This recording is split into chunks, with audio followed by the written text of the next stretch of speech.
ढोलेरा में फैक्ट्री बनेगी, एयरपोर्ट आएगा, रेलवे आएगी, thousands of jobs आएंगी। लेकिन एक सवाल कोई नहीं पूछ रहा, ये लोग रहेंगे कहाँ? Welcome to this explainer.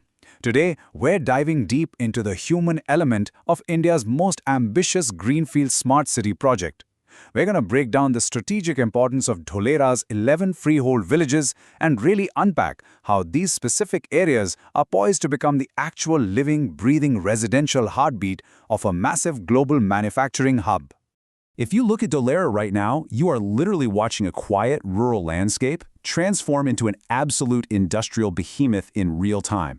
I mean, we're witnessing mega projects taking shape on a scale that is just staggering. To put it in perspective, this project is nearly twice the size of Mumbai. It's larger than Singapore. From this massive 5,000 megawatt solar park that's going to power the whole region to a brand new international cargo airport being built from scratch, the sheer physical footprint of this industrial boom is absolutely breathtaking. So factories banenge, lekin log rahenge kahan? We constantly hear about the billions of dollars pouring into the heavy industries here. We hear about the top-tier executives, the engineers, and the thousands of future employees moving in.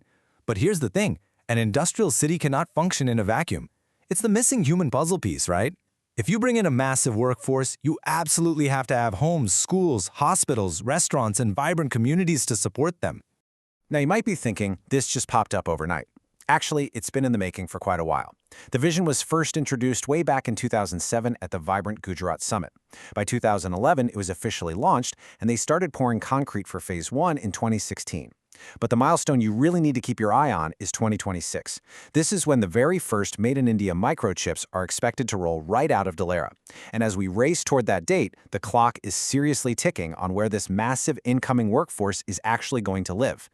And when we talk about this acceleration, we have to talk about the money driving it. 91,000 crore rupees. Yep, let that sink in. That is the staggering scale of the Tata Semiconductor investment alone in this region. Working alongside Taiwan's PSMC, the single mega project is projected to bring 21,000 direct jobs to Dholera. And remember, that's just the direct employment. Think about the massive ripple effect of all those secondary, supportive jobs that will inevitably follow. This right here perfectly illustrates the natural demand chain of any successful urban development. Step 1, the mega industries set up shop. Step 2, boom, those industries create thousands of jobs. Step 3, ancillary workers. The suppliers, the logistics teams, the service providers, they all arrive to support that ecosystem. And finally, Step 4, this massive influx of human capital creates an undeniable pressing demand for housing and services. An industrial ecosystem just cannot survive without a human ecosystem right next to it. Simply put, industry ko log chahiye aur logon ko rehne ke liye jagah. So where does this entire human ecosystem actually go? Well, Dholera Taluka is made up of exactly 33 villages. But here is the absolutely critical detail you need to understand. They do not all serve the same purpose. The master plan here is highly specific, and lumping all 33 villages together is a huge mistake. These areas have fundamentally different legal destinies. Look at this strict legal separation because it's fascinating. Out of those 33 villages, 22 of them fall directly under the Dholera SIR, the Special Investment Region. This zone is under strict government control, heavily regulated, and designed as a bulletproof environment specifically for large-scale manufacturing. But then, on the other hand, we have 11 freehold villages. These sit just outside the SIR boundaries, and they are essentially meant to serve as the potential residential and commercial support system for the entire region. Because the SIR has such rigid zoning rules, I mean, you literally cannot legally just throw up a residential apartment complex in the middle of a heavy manufacturing sector, these 11 freehold villages become incredibly important. Places like Gorasu or Chur, they aren't just rural outskirts anymore. They're highly strategic transition zones. They are the spaces poised to eventually house the workforce, providing the living spaces, the retail markets, and the community infrastructure that the giant corporate zones legally cannot accommodate.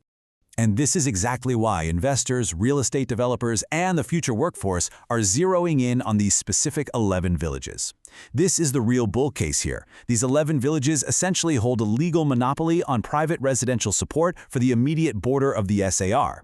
The freehold villages are the designated target areas where building a normal urban residential society is actually feasible and legally sound. But let's be real, a residential zone is only as good as its connectivity, right? And the infrastructure being built here is just unprecedented. The new Ahmedabad-Dholera Expressway is expected to cut travel time down to just 60 minutes. Why does that matter? Because a worker living in one of these freehold villages needs seamless daily transit to the industrial zone. Combine a 60-minute commute with an international cargo airport, the upcoming Bhimnath rail track, and that massive solar park, and you are literally turning a remote coastal area into a highly accessible global hub. And the brain commanding all of this world-class infrastructure? It's already up and running. This is the ABCD building, the Administrative and Business Center for Dholera. It commands the city's smart infrastructure, everything from underground utilities to high-tech traffic management, ensuring the groundwork is solidly laid out. But keep in mind, this smart infrastructure is heavily concentrated inside the 22.5 square kilometer activation area of the SIR. This makes the outside 11 villages the necessary complementary piece to handle the massive private housing demand. Let's walk through how this actually plays out in real life. It's almost like a cinematic transition from today's rural farmland into tomorrow's thriving urban ecosystem. First, the engineers and technicians arrive to build and run the plants. Second, the entrepreneurs, the hoteliers, and the service workers follow them, because that initial workforce needs food, supplies, and everyday services. And finally, step 3, actual residential communities are born. Schools open their doors, hospitals are built, and families move in. Okay, let's pause here for a second, because understanding what freehold actually means is absolutely crucial. People throw the word around loosely, but freehold does not mean automatically buildable. Yes, freehold land is owned entirely by you, the purchaser, but it is still strictly subject to legal requirements. You need the proper residential zoning, clear non-agricultural permission, alignment with official town planning schemes, and final plot development permissions. You can't just buy a farming plot today and start pouring a concrete foundation tomorrow. And that brings us to a very necessary reality check. We have to break some myths here. There are real risks involved, and not every single plot is guaranteed to appreciate or be legally cleared for housing. You cannot just go buy any random piece of land in these 11 villages, especially if it falls under a green zone or a coastal regulation zone near the high tide line, and expect to build a luxury villa on it. Not all land is created equal here. If you're seriously looking at the potential of these 11 villages, proper due diligence is non-negotiable. Before you even think about buying, you absolutely must verify a clear title with a 30-year search report. You have to check that NA status. You must confirm the land actually aligns with the local TP scheme. Make sure there is valid RERA approval for any plotted development. And crucially, verify your physical road access against official government maps, not just what a developer tells you. And please remember, within these 11 villages, location is literally everything. Areas situated closer to the new airport, the SIR boundary, and state highways like the village of Gatarasu, for example, will naturally see residential demand much sooner.